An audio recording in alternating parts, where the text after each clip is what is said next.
Galera do ensino médio, pré-vestibulares, concursos militares e civis, sejam bem-vindos ao canal Matefis 10.0. Eu sou o professor Saulo e venho aqui trazer mais uma aula de números complexos.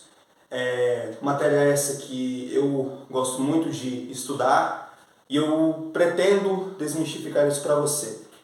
Na aula passada, a gente viu a introdução sobre números complexos, viu que a motivação para a construção desse novo conjunto numérico, ela parte de uma equação do segundo grau específica, em que o seu discriminante, ou seja, o cálculo do seu delta, ele vai dar um número negativo. E por esse número ser negativo, isso vai motivar a gente a definir um novo conjunto numérico ou o conjunto dos números complexos. Conjunto esse que vai englobar desde os reais para trás, ou seja, desde os reais, irracionais, racionais, inteiros e os naturais. Agora nós vamos falar sobre a introdução de uma nova parte, já a continuação dessa parte desse conjunto numérico, que é a noção de unidade imaginária e as potências de I. Esse I que representa, por sua vez, a unidade imaginária. Gente, por definição, e quando é definição em matemática, a gente simplesmente aceita sem nenhum tipo de discussão. Eu diria que é tipo um axioma matemático. A gente aceita sem muita discussão. Um axioma matemático ele tem esse conceito primitivo de aceitar para depois você formular novas hipóteses. Gente, aceita-se o I ou a letra I como a unidade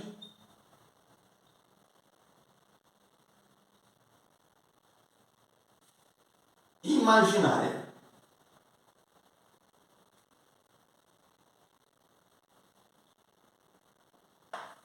E por definição também, isso vai ser importante na hora de fazer cálculos de potência, o seguinte, por definição também,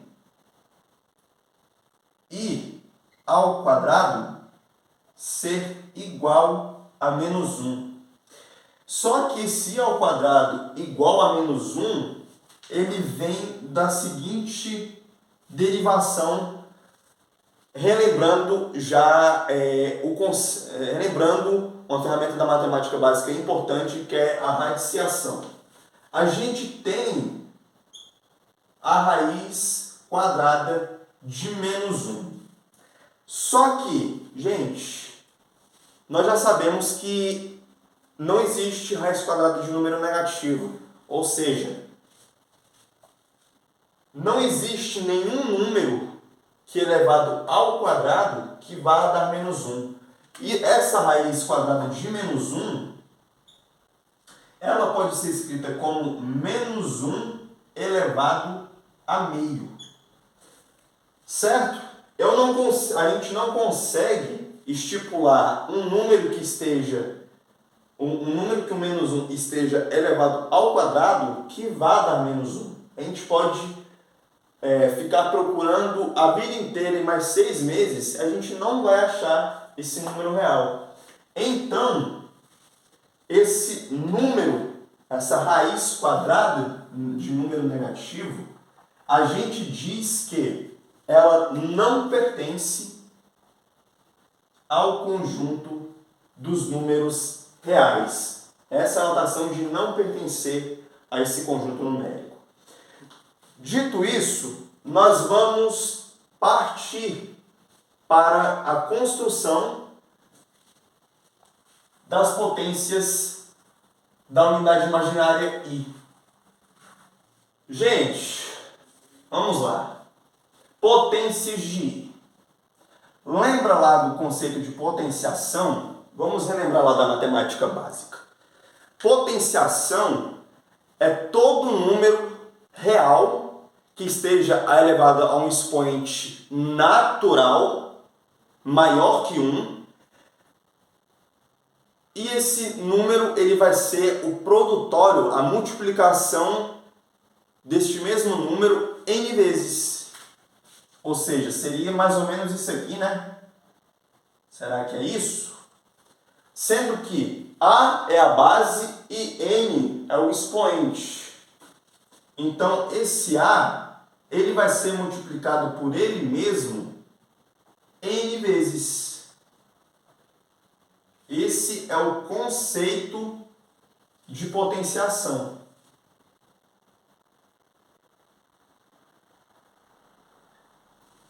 Certo? Beleza. Agora que a gente revisou o conceito de potenciação, relembrando conceitos da matemática básica, vamos aplicar isso em números complexos, mais especificamente nas potências de I. Vamos lá. Potências de I elevado a zero. Qualquer número elevado a zero sempre vai dar 1. Beleza. Isso aqui, essa notação de I elevado a zero, ela pode ser escrita como? O I elevado a zero, ele pode ser escrito de diferentes formas. Isso pode ser 1 elevado a 1 sobre 1 elevado a 1, que pode ser escrito como 1 elevado a 3 sobre 1 elevado a 3, que também pode ser escrito como 1 elevado à quarta sobre 1 elevado à quarta. Ou seja, um número dividido por ele mesmo sempre vai dar 1. E pela propriedade de divisão de potência de mesma base, vamos pegar o exemplo do I à quarta. Quando a gente divide potências de mesma base, o que a gente faz lá na matemática básica? A gente conserva a base e subtrai os expoentes. E olha só o que a gente achou. I elevado a zero, I elevado a zero. Tudo isso sendo igual a 1. Prosseguindo. I elevado a 1, isso é o I multiplicado por ele uma vez só, que vai dar I. I ao quadrado. A gente viu alguns instantes atrás que, por definição, o I ao quadrado é menos 1. Vamos levar isso agora para I ao cubo. Galera, isso não pode ser escrito como I ao quadrado vezes I? Olha só.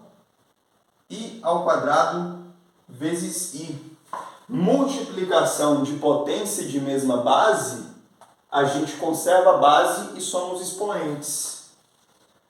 Dessa forma, I ao quadrado, a gente viu que é menos 1. Menos 1. E o I continua aqui. Então, isso implica que o I ao cubo seria quanto? Menos 1 vezes I é a mesma coisa que a gente está multiplicando um número por menos 1. Menos 1 vezes I, menos I. Vamos agora para o I à quarta. Isso não pode ser... Vamos fatorar essas bases. Vamos fatorar esse expoente. Vamos fatorar essa potência. I à quarta não pode ser escrito como I ao cubo vezes I, ou também pode ser escrito como I ao quadrado vezes I ao quadrado.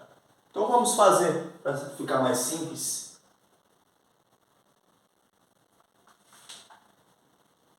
I ao quadrado vezes I ao quadrado. Isso é igual a I ao quadrado, por definição, novamente, é menos 1. Vezes I ao quadrado de novo. Menos 1.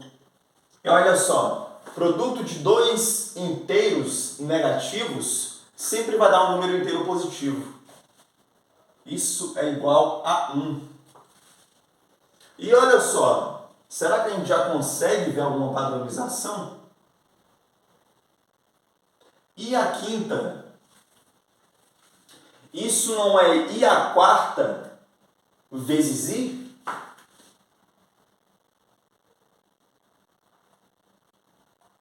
Multiplicação de potências de mesma base, a gente conserva a base e somos expoentes. I a quarta está dando 1 vezes I.